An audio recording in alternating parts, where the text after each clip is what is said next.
Simplify சுருக்குக 16 into 10 square into 64 divided by 4 square into 2 power 4.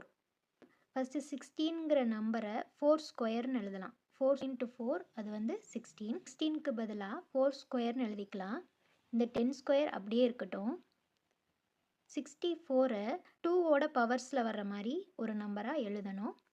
டைரெக்டாக தெரிஞ்சால் அப்படியே போட்டுக்கோங்க. அப்படி இல்லைன்னா 64ஐ இந்த மாதிரி எல் ஷேப்பில் டிவிஷனில் போட்டு 2ஓட பவர்ஸாக வர்ற மாதிரி எழுதிக்கணும். அது எப்படின்னு பார்க்கலாம். So 2 3 2s are 6 2 2s are 4.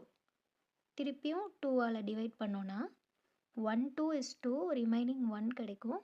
6 2s are 12. திருப்பி 2ஆல் டிவைட் பண்ணோன்னா 8 2s are 16. திருப்பி 2ஆல் டிவைட் பண்ணோன்னா 4 2s are 8. திருப்பி 2ஆல் டிவைட் பண்ணோம்னா 2 2s are 4. அப்போது 64ங்கிறத வந்து எப்படி எழுதலாம்னா 2 powers of 1 2 3 4 5 6. 2 power 6. 6 times 2 வந்திருக்கு. ஸோ 2 power 6ன்னு போட்டுக்கிறோம். இப்போ 64ங்கிற நம்பருக்கு பதிலாக இந்த 2 power 6 அப்ளை பண்ணிக்கலாம்.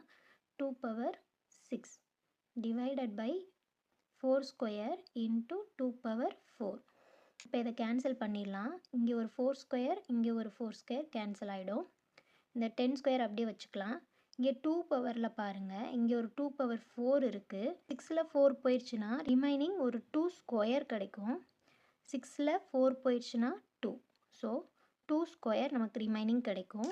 என்னென்னலாம் மீதம் இருக்குன்றதை எழுதிடலாம். 10 ஸ்கொயர் இன்ட்டு 2 ஸ்கொயர். 10 ஸ்கொயரோட வேல்யூ 100. 10 into 10 100. 2 ஸ்கொயரோட வேல்யூ 2 into 2 4.